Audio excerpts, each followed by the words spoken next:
প্রকল্পের বাইবেল বলা হয় বা প্রাণ বলা হয় ডিবিপিকে। আমাদের রাজস্বের আশ্বাস দিয়ে বেতনও কেটে নিয়েছেন ওনারা। উনি তাহলে এই মন্ত্রণালয়ের যোগ্যই না, আমি সেটা বলবো। তাদের আসলে কোনো বিবেকে নাড়া দিচ্ছে না। আমাদের দুই দফা দাবি। প্রথম দফা দাবি হচ্ছে গিয়ে আমাদেরকে রাজস্বে স্থানান্তর করার কথা ছিল, যেটা হচ্ছে গিয়ে আমাদের ডিপিপি অনুসারে যে 5 বছর মেয়াদ শেষে অনেক মানুষেরই হচ্ছে গিয়ে সরকারি চাকরিতে প্রবেশের বয়সসীমা শেষ হয়ে যাবে। সুতরাং এর মতো অবস্থায় পদ সৃজনপূর্বক রাজস্ব স্থানান্তর করার যাবতীয় ব্যবস্থা গ্রহণ করবে মহিলা শিশু বিষয়ক মন্ত্রণালয় অথবা জাতীয় মহিলা সংস্থা।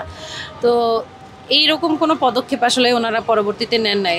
যদিও আমরা 18তে জয়েন করি, 18 সালে অর্থ মন্ত্রণালয়ে একটা চিঠি আসে, 20 সালে আমাদের মিনিস্ট্রির একটা চিঠি আসে পদ সৃজন সংক্রান্ত। আমাদের সাবেক প্রকল্প পরিচালক স্যারের একটা রেজুলেশন আমরা দেখেছি মিটিংয়ের, যে ওখানেও বলা ছিল যে মধ্যবর্তী মূল্যায়নের পরে যেন পদ সৃজন করা হয়।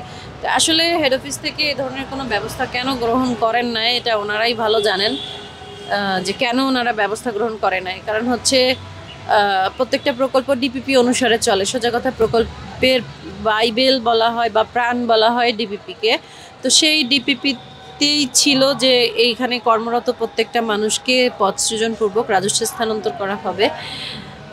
তো এটা করা হয় না এবং আমাদের রাজস্বের আশ্বাস দিয়ে বেতনও কেটে নিয়েছেন ওনারা। 7 বছর ধরে আমরা কর্মকর্তারা 2400 টাকা এবং সহকারীরা হচ্ছে প্রায় 1400 টাকা কম বেতন পাচ্ছে। ঈদের ছুটি তো 10 দিন ছুটি দিয়েছে, ছুটিটা দেয় হচ্ছে যে পরিবারের সাথে ঈদ করার জন্য। এখন আমরা তো আমাদের দাবি নিয়ে ঈদের আগে থেকে আসছি এবং হচ্ছে যে আমরা যে মন্ত্রণালয়ের আন্ডারে কাজ করি সেটা একটু বলি। মহিলা ও শিশু বিষয়ক মন্ত্রণালয়, ওনাদের কাজ হচ্ছে যে মহিলা ও শিশুদেরকে নিয়ে কাজ করা এবং সর্বস্তরের ওনাদের নিরাপত্তা নিশ্চিত করা এবং হচ্ছে যে ভালো মন্দ সব কিছু দেখা। আমরা তো সেই দপ্তরের আন্ডারে কাজ করছি এবং এখন পর্যন্ত আমাদের মেয়াদ যেহেতু আছে আমরা সেখানে কর্মরত। তা আমাদের সবাই মহিলা, আমরা রাজপথে পড়ে আছি, আমাদের অনেকে বাচ্চা নিয়ে এসেছে, অনেকে বাচ্চা রেখে এসেছে, ওনারা এগুলি অবগত। তারপরেও আমাদেরকে ঈদের আগ পর্যন্ত, আমরা আগের দিন রাতেও ছিলাম, তখনও আশা করছিলাম যে হয়তো আমাদের উপদেষ্টা মহোদয় যেহেতু একজন মহিলা, আমরা এই মন্ত্রণালয়ের অধীনে কাজ করি, উনি আমাদের সাথে আসবেন, কথা বলবেন, একটা বুঝিয়ে দরকার হলে একটা বিরতিতে উনি যেতে বলবেন, যে এরপর আবার আসতে বলবেন, কিছু একটা উনি আমাদের সাথে সমঝোতা করবেন। কিন্তু উনি আমাদের সাথে সেই সমঝোতা করেন নাই। তাহলে এই উপদেষ্টার এখানে হচ্ছে যে কাজটা কি, এই মন্ত্রণালয়ের বা কাজ কি? এই যে মেয়েগুলি, এতগুলি মেয়ে এখানে পড়ে আসি, ওনার কোনো মাথা ব্যথা নাই, তাহলে উনি কি ধরনের মহিলা ও শিশু বিষয়ক মন্ত্রণালয়ের উপদেষ্টা হওয়ার যোগ্য সেটা আপনারাই বলেন। ঠিক আছে। আর হচ্ছে যে আমরা খুবই দুর্বিষহ জীবনযাপন পার করতেছি আজকে 17টা দিন। মানে এটা আসলে খুবই, এই যে রাস্তার পাশে বালি, ধুলা বালি, হাইজেনিক সমস্যা হচ্ছে, এরপর হচ্ছে আমরা মেয়ে মানুষ, ওয়াশরুমের সমস্যা হয়, আবার অনেক রকমের সমস্যা আছে, মশা কামড়ায়। তাহলে বলেন, হ্যাঁ এই জিনিসগুলি তো এই পাশেই সচিবালয়, উনি কি আসে না? উনি কি অফিস করে না? আমরা তো ঈদের আগে থেকে, আমরা হচ্ছে যে 26 তারিখ একটা প্রেস ব্রিফিং দিয়ে, 27 তারিখ একটা আলটিমেটাম দিয়ে, 28 তারিখ থেকে আমরা অনশনরত অবস্থায় ছিলাম। তাহলে ওনারা কি নজরে এই জিনিসটা পড়ে নাই?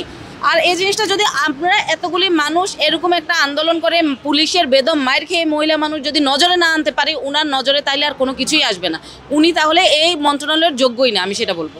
এখন পর্যন্ত আজকে আমাদের 17তম দিন চলমান অবস্থান কর্মসূচির। এখন পর্যন্ত আমাদের কার সাথে দেখা করতে কেউ আসেনি। আমাদের মিনিস্ট্রি বলেন বা আমাদের প্রধান কার্যালয় বলেন, কোথা থেকেও কেউ আসেনি, আমাদের অভিভাবক যারা আছেন।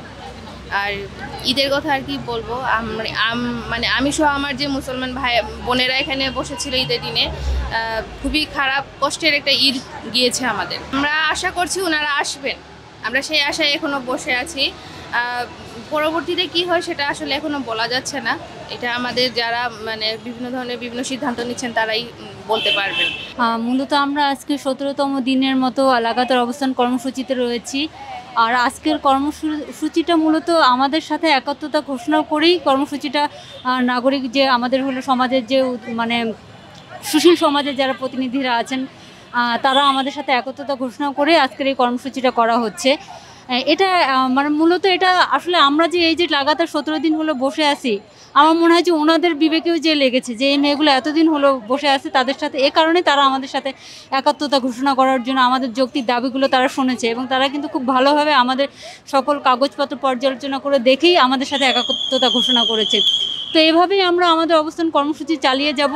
আমরা এই যে সমর্থনটা, এটা আসলে মূলত চাচ্ছি আমাদের সরকারের প্রতি, আমাদের রাষ্ট্রের প্রতি এই দৃষ্টি আকর্ষণটা করছি যে আমরা এতগুলো মেয়ে লাগাতার আজকে 17তম দিনের মতো বসে আছি, তারপরেও তাদের আসলে কোনো বিবেকে নাড়া দিচ্ছে না। এই বিবেকটাকে আসলে নাড়ানোর জন্য আমাদের যতদিন লাগবে ইনশাল্লাহ আমরা বসে থাকবো, আমরা এই লাগাতার কর্মসূচি অব্যাহত রাখবো।